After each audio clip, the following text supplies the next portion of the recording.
The biggest lesson I've learned as a virtual assistant. So if you are planning to be a VA or if you are already working as a VA, I know you might have more experience than me or wala ka pang experience, but I want to share the biggest lesson I've learned as a VA. So when I was working again as a VA, I had very good opportunities. I've worked with different kinds of clients and nagkaroon din ako ng iba-ibang role. Pero ang biggest mistake ko kung bakit hindi ako nag-succeed as a VA is I didn't value my clients. So if you want to succeed, please value each client. Value each opportunity. That's the biggest lesson I've learned. Why? Because I had good opportunities. Syempre, hindi lahat maganda, di ba? I also experienced being scammed. Pero I will talk about that next time. How to value each client and why do you need to value each client? So yung experience ko was, I had clients. Ang babait nila actually. Meron akong mga clients na napakadaling pakiusapan. I also had a client na very strict din naman. Pero yung pay is mas okay, mas malaki compared dun sa mga clients ko na mas mababait. Pero ang ginawa ko is that, kung merong akong hindi nagustuhan dun sa isa,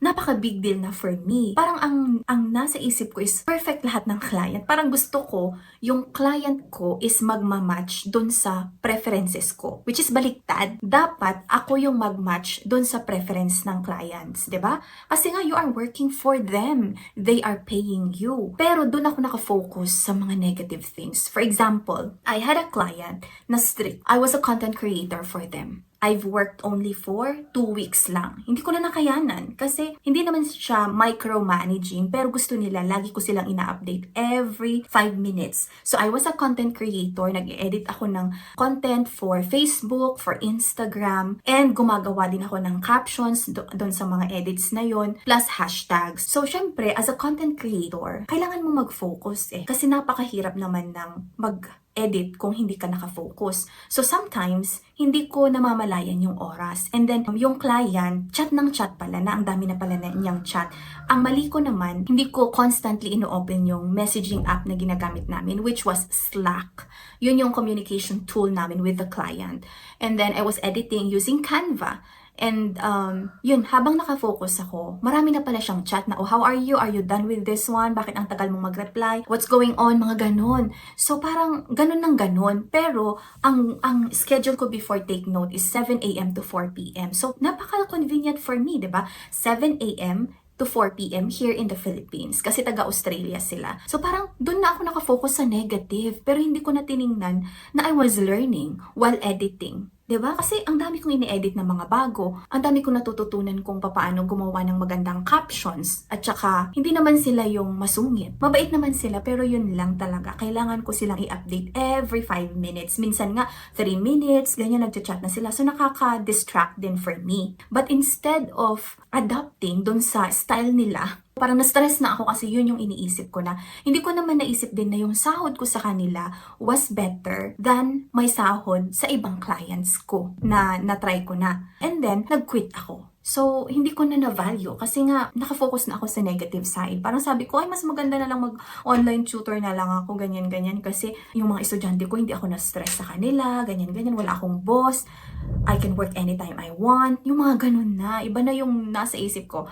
Okay, going to other clients. And then I had another client na naman, napakabait din naman niya. Pero ang ayaw ko naman sa kanya is yung meeting every Monday. Oh my gosh, 'di ba? Napaka-shallow ko, napakababaw ng mga reasons ko. Flexible yung work schedule ko with this client. UK siya, taga UK. Ang schedule ko sa kanya is from 5 p.m. naman, from 5 p.m. onwards, ganyan. Kasi yung ko sa kanya, schedule ko sa kanya is 4 hours per day. Pero kung marami siyang ipapagawa, pwede akong mag-extend ng until 6 hours, pwede ring 8 hours. So depende siya kung gaano ako kabilis mag-work. Hindi niya ako minomonitor ng bonggang-bongga. So, hindi ko na naman na-value yung positive sides with this client. But actually, he was really kind. Ang bait-bait niya. Pero ayoko lang talaga ng meeting every Monday. Meron kaming, actually, it was just a 1-hour meeting. And, of course, that's needed. Diba? So, it was a mistake. Aminadong-aminado ako.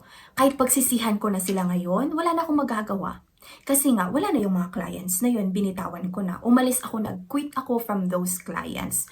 So, why am I sharing this? Even if nakakahiya siya, sinishare ko siya kasi gusto ko na makapulot kayo ng aral from what I've experienced. So, value the clients you have. Look at the positive things. Iba-iba ang personality ng clients natin.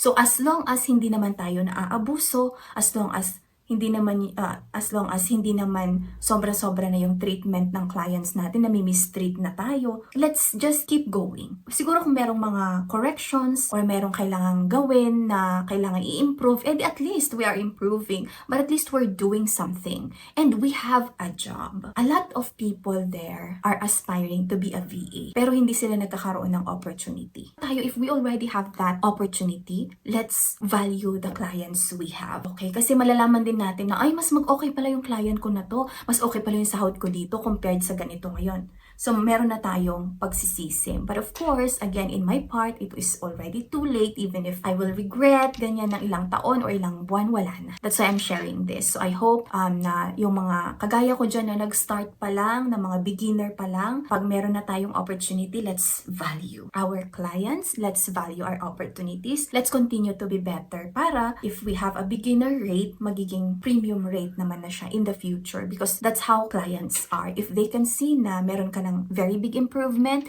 and then you are a big help sa company nila, magkukusa sila na taasan yung sahod mo. And you are gaining experience and relationship as well with your clients, na pwedeng maging better opportunities mo in the future because your clients can refer you to other clients too. So I hope this simple video gives you a small lesson then or something na pag-iisipan. Thank you so much for watching. See you next time.